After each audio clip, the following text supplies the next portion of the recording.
Mister Gopalakrishnan, അന്നേ ദിവസം ഒരു വിവാഹ നിശ്ചയത്തിൽ സംബന്ധിക്കാൻ ഓഫീസിൽ നിന്ന് നേരത്തെ പോകാൻ വേണ്ടി നിങ്ങളുടെ സീനിയറായ ശ്യാം പ്രകാശിനോട്, അതായത് എന്നോട്, നിങ്ങൾ അനുവാദം ചോദിച്ചിരുന്നോ? ചോദിച്ചിരുന്നു. എന്നിട്ട് നിങ്ങൾ പോയില്ലേ? അത് ഞാൻ യുവർ ഓണർ, അന്നേ ദിവസം മിസ്റ്റർ ഗോപാലകൃഷ്ണൻ ഇലഞ്ഞിക്കര എന്ന സ്ഥലത്ത് പോയി വിവാഹ നിശ്ചയത്തിൽ പങ്കെടുത്തു എന്നതിനുള്ള തെളിവുകൾ ഞാൻ ഹാജരാക്കാം. ഇത് മിസ്റ്റർ ഗോപാലകൃഷ്ണൻ വിവാഹ നിശ്ചയം കഴിഞ്ഞ പെൺകുട്ടിയുടെ സഹോദരനുമായി എടുത്ത ഫോട്ടോയാണ്. യുവർ ഓണർ, ഞാൻ വിവാഹ നിശ്ചയത്തിന് പോയിരുന്നു എന്നത് സത്യമാണ്. പക്ഷേ അത് വൈകുന്നേരം 5 മണിക്കായിരുന്നു.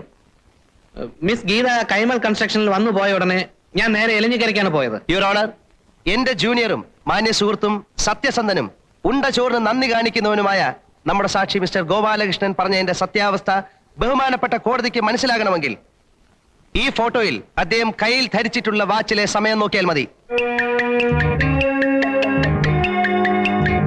അതിലെ സമയം 4:05 മിനിറ്റാണ്. യുവർ ഓണർ, അന്ന് എന്റെ വാച്ച് കേടായിരുന്നു. വാച്ച് കേടായിരുന്നു എന്ന നിങ്ങളുടെ വാദം സമ്മതിച്ചാൽ തന്നെയും പ്രശ്നം എന്തായിരുന്നില്ല. അന്നേ ദിവസം തന്നെ എടുത്ത ഈ ഫോട്ടോയെ കുറിച്ച് നിങ്ങൾ എന്ത് പറയുന്നു? യുവർ ഓണർ, ഈ ഫോട്ടോയിൽ ചുവരിലുള്ള ക്ലോക്കിലെ സമയം അങ്ങ് ദയവായി നോക്കണം. അതിലെ സമയം 4:10 ആണ്. കൈമൽ കൺസ്ട്രക്ഷൻസിന്റെ ഓഫീസിൽ നിന്നും ഇലഞ്ഞിക്കര വരെയുള്ള ദൂരം 80 കിലോമീറ്റർ ആണ്. അതായത് മിനിമം 2 മണിക്കൂർ യാത്ര.